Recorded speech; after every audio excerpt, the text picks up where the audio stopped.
السلام عليكم ورحمة الله وبركاته. اليوم عندنا مقطع أو محتوى المقطع هذا أول الأمر وأساس الأمر إثباتي أو بحثي هذا يقوم في 80% منه على علم القرآن والرواية التاريخية، أي يعني لا مجال أن تنكر الموضوع هذا، ما في مجال، لأن هذا قائم أساسا بحثي هذا على القرآن. آخر بحثي قائم 20% منه على علم الجينات. إن أردت أن تنكر علم الجينات ما فيش مشكلة، لكن ما هو أساس الموضوع؟ ما هو موضوع الفيديو؟ أول شيء إثبات من هم بني إسرائيل في هذا الزمان، أين موطنهم الحقيقي الذي وصفه الله. ثاني شيء إثبات جينات بني عدنان، بني عدنان الذي هم منهم قريش ومنهم إلى آخر القبائل العدنانية.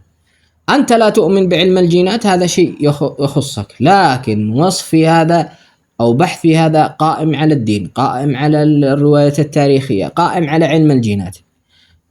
ما هوش من العقل والمنطق أنك لا تؤمن بالطرح الموثق، الطرح الحقيقي، وتقول لي لا أنا جيناتي هكذا. هذا يعتبر مجرد هواء ليس حقيقة، لأن هنا سنثبت إثباتا يقينيا بالحقيقة. أول الأمر نتوجه إلى بني إسرائيل وهو أساس هذا المقطع. الله هنا أرسل لنا آية ووصف لنا العدو وحدد لنا من هم بني إسرائيل في القرآن، وحدد لنا أيضا موطنهم وانبعاثهم. الله يقول: وقضينا إلى بني إسرائيل في الكتاب لتفسدن في الأرض مرتين ولتعلن علوا كبيرا.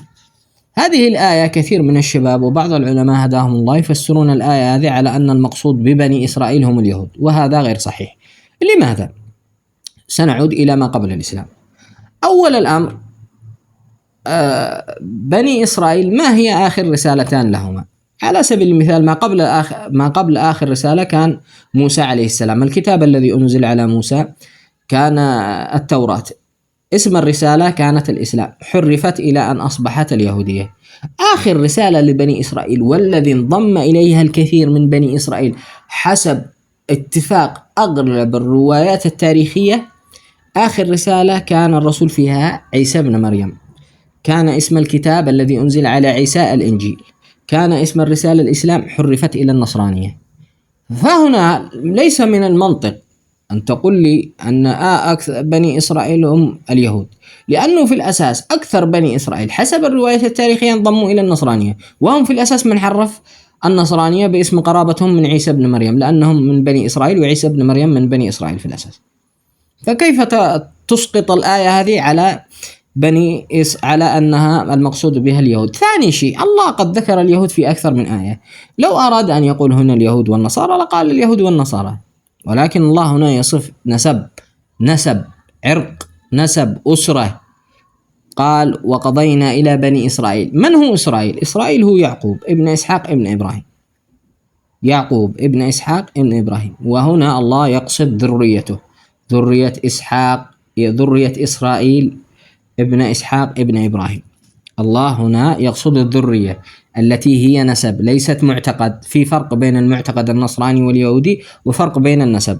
هذا من أجل يفهم الشباب وعموم الشباب، لأن نجد الكثير حتى من العلماء للأسف يقع بالفخ هذا، هذا تأويل للآية، هذا تحريف معنى الآية، لأن هذه الآية الله يرينا فيها من العدو الحقيقي، ويرينا فيها موطن العدو الحقيقي، يرينا أن العدو الحقيقي ليس كما نتخيل نحن أنهم مجرد اليهود. لا، العدو أكبر من اليهود، العدو هم من صنع في الأساس دولة الكيان. فلو عدنا إلى الآية الذي قالها الله: وقضينا إلى بني إسرائيل في الكتاب لتفسدن في الأرض مرتين ولتعلن علوا كبير. من أجل التوضيح، هذه الآية يربطها أمر واحد، ما هو؟ أن الفساد الأول سيكون الفساد الأول والفساد الثاني. في الفسادين سيكون المسجد الأقصى مع أهل الفسادين الذي ذكرهم الله، مع أهل الفسادين، الفساد الأول والفساد الثاني، سيكون القدس تحت احتلال هذا الفسادين. الله هنا يقول في أمر تدمير الفساد الأول، يقول: فإذا جاء وعد أولاهما بعثنا عليكم عبادا لنا أولي بأس شديد فجاسوا خلال الديار وكان وعد مفعولا. لو عدنا إلى قبل الإسلام نبحث من كان لهم القوة، من كان لهم الفساد، من كان لهم مشارق الأرض ومغاربها، لوجدنا أنهم دولة الروم. دولة الروم حتى التوحيد كانت تحارب دولة الروم، لأن هناك كان مجموعة من المجموعات تؤمن بتوحيد الله ولا تؤمن بالثالث، ألا وهما على سبيل المثال أتباع آريوس النقوميني. هذا آريوس النقوميني كان يؤمن بالتوحيد ولا يؤمن بالثالث، وكذلك بعده كانوا يؤمنون بالتوحيد، وكانت الروم تحاربهم وكانوا مستضعفين في الأرض. فلو قلنا أن دولة الروم هي بني إسرائيل، لأنه الأكيد والواضح أنهم بني إسرائيل. الله يقول بعد أن هزمهم المسلمين وبعد أن دمروا قوتهم: ثم رددنا لكم الكرة عليهم وأمددناكم بأموال وبنين وجعلناكم أكثر نفيرا. الله هنا يصف أن بعد أن ينحرف المسلمين، أكيد بعد انحراف المسلمين سيمكن الله لهؤلاء.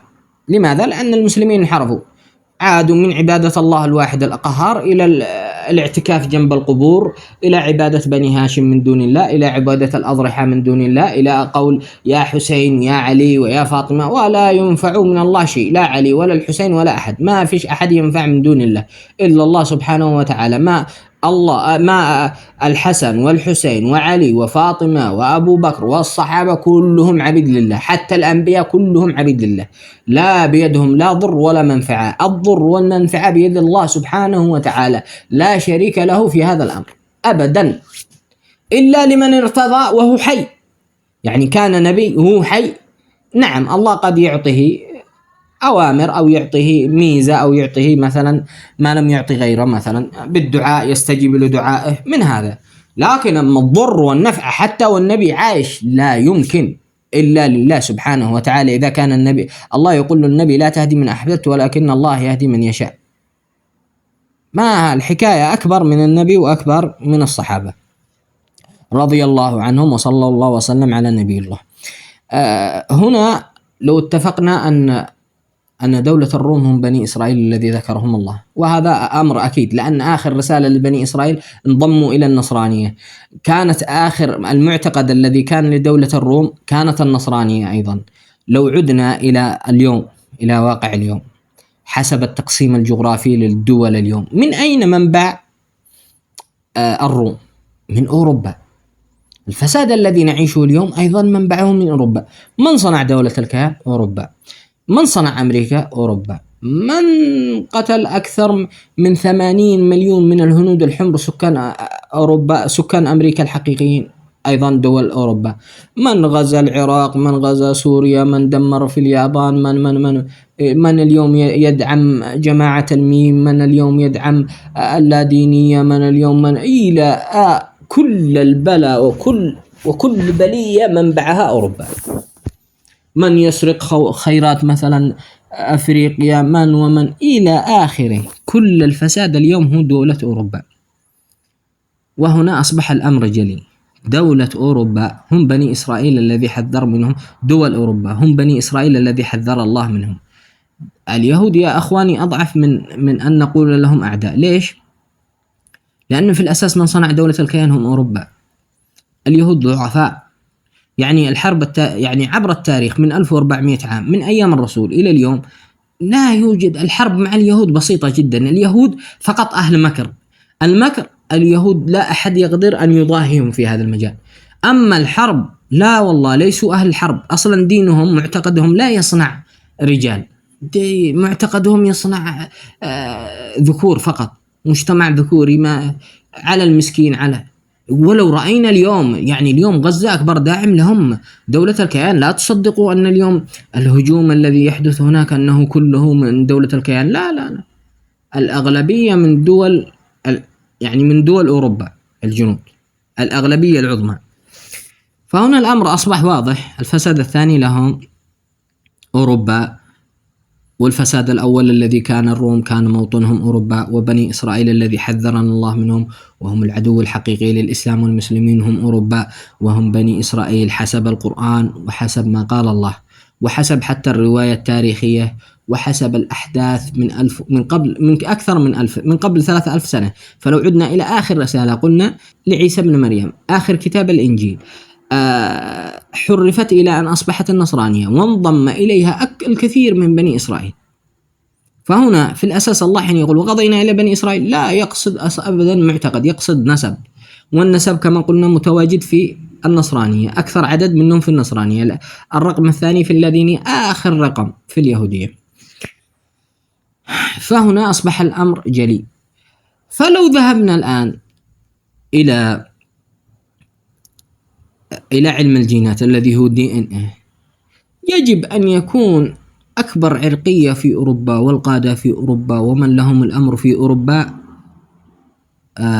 تحت مجموعة جينية واحدة، أو أكبر مجموعة جينية في أوروبا. كذلك ذهبنا إلى هناك حسب ما ترون الآن. هذه صورة من مركز الأبحاث لعلم الجينات، يظهر لك على يسار الشاشة أن R1A أكبر تجمع له في أوروبا، أكبر تجمع لهم في أوروبا. أكيد يكون لهم انبعاثات، لأن في الأساس علم الجينات يقوم على إيش؟ يقوم على جمع الجينات المتقاربة تحت مجموعة واحدة، يعني الأسر المتقاربة يجمعها تحت مجموعة جينية واحدة، ولكن الخلاف بينهم يكون في الرموز، في التسلسل ما أسفل هذه المجموعة. بينهم خلاف في المسميات أو في الأرقام أو في ولكن الأسر المتقاربة تجمع تحت مجموعة جينية واحدة. لو رأينا على يسار الشاشة لرأينا R1A أكبر تجمع لهذه المجموعة في دول أوروبا.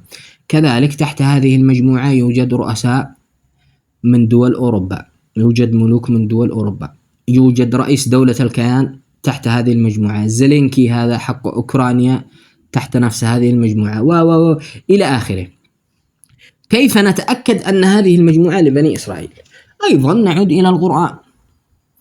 الله وصف أن بني عدنان الذي منهم قريش، منهم عنزة، منهم العتبان، هم من نسل إسماعيل بن إبراهيم. بني إسرائيل هم من نسل إسحاق، هم من نسل يعقوب ابن إسحاق ابن إبراهيم. وهنا يجب أن تجمعهم مجموعة جينية واحدة، يعني أن يكون الجميع تحت مجموعة جينية واحدة. وكما رأيتم في الصورة كما ترون أن لهذه المجموعة R1A لها امتداد إلى الشرق الأوسط ولها امتداد إلى جزيرة العرب. لمن هذا الامتداد؟ الامتداد هذا لبني عدنان، لأن في الأساس كلهم من صلب واحد. بني عدنان وبني إسرائيل هم من نسل إبراهيم عليه السلام، فهذا يجب أن تجمعهم مجموعة جينية واحدة، لأن هذا ما اتفق عليه القرآن وهذا ما اتفق عليه العلم الحديث. ومن أجل التأكيد في هذا الموضوع وإثبات هذا الموضوع أكثر وأكثر، الآن نضع لكم صور لمجموعة من العينات التي فحصت من بني عدنان، وعلى رأسهم بني شيبة. بني شيبة هم صدنة الكعبة، البيت الحرام، وهم من قريش، نفسه تحت المجموعة هذه R1A. وكذلك من قبيلة عنزة ومن عتيبة ومن بيت الوزير عندنا في اليمن نحن بيت آل باوزير أو باوزير، وهم من بني هاشم من عباسيين وإلى آخره. وأيضا من القيسية في الإمارات، من بني عدنان على سبيل المثال في سوريا. من لا يدخل تحت هذه المجموعة من بني عدنان ليس منهم. قد يكون دخل فيهم باسم التحالفات الإسلام، زور نسبه وألفق إلى غير أهله، كما تشاهدون اليوم كثير من الناس. يعني على سبيل المثال اليوم نشاهد حسابات عدنانية تحاول أن تقول أن الأسد على سبيل المثال القحطانية من عدنان، وحسابات أيضا أخرى تقول أن الأوس والخزرج من عدنان. عندنا في اليمن على سبيل المثال بني هاشم الهواشم الذين مرة يحاولون إلصاق قبيلة خولان أنها منهم من بني عدنان، وتارة يقولون قيفة أنها منهم، وإلى آخره. كثير هذه الحكاية عبر التاريخ حتى من أيام الصحابة. يعني على سبيل المثال حكاية مرة أيام الدولة الأموية، حاولوا الدولة الأموية بنفسها، الأمويين حاولوا نسبة قبيلة جهينة لهم، أن جهينة من بني عدنان، وحصل خلاف كبير هذا الأيام وإلى آخره. فهذا هو موجود من زمان، محاولة نسب هذه القبيلة لغير أهلها ونسب هذا أمر موجود. أما الآن وحسب ما ترى أمامك وحسب الوقائع التاريخية وحسب شهادة القرآن وحسب علم القرآن، لأن من أثبت أن في الأساس من أثبت أن دول أوروبا هم بني إسرائيل القرآن، هذا أمر ما أحد يقدر ينكره. وكذلك أثبتت علم الجينات أن أكبر مجموعة جينية تحت هذه المجموعة، وهم ملوك أوروبا ورؤساء أوروبا وهم من يدير أوروبا تحت هذه المجموعة. فهنا أصبح الأمر يقينا أنهم بني إسرائيل حسب علم الجينات. أنت لا تدخل تحت هذه الجينات وأنت عدناني لست منهم. هنا الأمر أصبح واضح، يا أما تم تلفيق نسبك لغير أهله، يا أما الله أعلم. هذا ابحث عن التاريخ، قد تجد نسبك، تجد لك رواية أخرى لنسبك قد تكون الحقيقية. ابحث على أقوى روايتين، أكيد أن أقوى رواية بعد العدنانية هي نسبك الأصلي، وكل واحد يبحث. أنا هنا لا أطعن في أنساب، هذا علم جينات، الجميع يتكلم في هذا الباب، كل الناس تتكلم في هذا الباب. أنا هنا لا أتكلم عن شخص معين، ولكن أتكلم بالعموم. إذا كنت تؤمن بعلم الجينات، إذا لم تؤمن فهذا شيء يرجع لك، لكن بنفس الوقت لا يحق لك أن تقفز على مجموعة ليست يعني تقول لا أنا في هذه المجموعة، لأن هنا من استدلينا بالقرآن وصف الله أن الفساد الثاني لبني إسرائيل من أوروبا، أكبر عرقية هناك هم تحت هذه المجموعة، وهم بني عم بني عدنان الذي وصفهم الله وحدد الله موطنهم. فهنا يجب أن تكون أنت تحت هذه المجموعة الذي هم تحتها، لأن في الأساس جدك وجدهم واحد. ثاني شيء، عندي رسالة بسيطة لبعض الشباب. يعني كثير ما نسمع هؤلاء موظفين علم الجينات. ترى علم الجينات يعطون للأشخاص رواتب شهرية، من أجل ماذا؟ يزيد الطلب ويزيد على هذا الفحوصات، لأنها طبعا ليست مجانا، هي بأموال. مثل ما الآن تجد صاحب العطر يعطي المعلن مال من أجل يعلن عن المنتج الذي يملكه. كذلك علم الجينات، هؤلاء الذين يجلسون يبربرون في كثير من المواقع التواصل الاجتماعي. أول شيء الذي يقول لك أنه وجد جينات إبراهيم أو وجد جينات إسماعيل أو وجد جينات يعقوب أو وجد جينات هود أو يعرف جينات آدم، هذا كذاب مبين، لأنك أين جثثهم في الأساس؟ وحتى إن وجدت جثة، إيش دراك أنه جثة إبراهيم؟ لأن علم الجينات في الأساس يقوم على جمع الجينات الموجودة يعني حاليا، وما يرجع شيء إلى 1500 سنة ويقول لك كانت هذه جينات وكانت لا، هو جمع المجموعة الجينية واحدة، وهذه المجموعة الجينية زي علم الذرات اللي يصنعوا منه الحديد، الذي يجمع منه الحديد من الأرض، يجمع منه النحاس من الأرض، هي نفس الحكاية. اكتشفوا العلم هذا وعرفوا يعني هذه الحكاية، يعني الأمر بسيط على حسب التطور العلمي الآن. فالذي يقول لك هو يعرف هود، يعرف آدم، يعرف جينات آدم، هذا كذاب. ثاني شيء، الأمر الثاني، يعني هم يستخفون ترى بعقول الناس، وأيضا هم يصدقون بعض الروايات، بعض الجهلة من الغرب اللي هم يخرج لك وكأنه يعلم. مثلا يقول لك هذه الجينات قوقازية، هذه الجينات من شمال أفريقيا، هذا كذاب يا أخي. أنت فكر بعقلك، كيف عرف أن هذه الجينات قوقازية أو غير قوقازية؟ يقول لك كيف عرف؟ يعني الأرض كانت يعني تأتي الأرض نفس جينات أهلها ولا إيش؟ لا، كيف عرف؟ حتى لو كان جزء منا في الشرق الأوسط، جزء بسيط من هذه الأسر في الشرق الأوسط، وجزء منا مثلا على سبيل في أمريكا، الأغلبية ما تقدر تحدد أين الموطن الرئيسي لهذه المجموعات. قبل 100 سنة يا أخواني كان الحدود مفتوح، كان الناس يهاجروا من الغرب إلى الشرق ومن الشرق إلى الغرب، يعني كان أمر الهجرة شيء مسموح، وكان أمر عادي. فلا أحد يخدعك يقول لك هذه من شرق أفريقيا، هذا كله كذب، هذا لا يعلم بها إلا الله. أصلا التراب إيش دخلوا بالحكاية البشرية بعلم الجينات؟ ما فيش دليل على هذا الكلام، مجرد كلام ينثر. فلا أحد يخدعكم أو أحد يكذب عليكم، هذا كله مجرد هذيان. ودمتم بخير، أتمنى أن نكون أفدنا. السلام عليكم ورحمة الله وبركاته.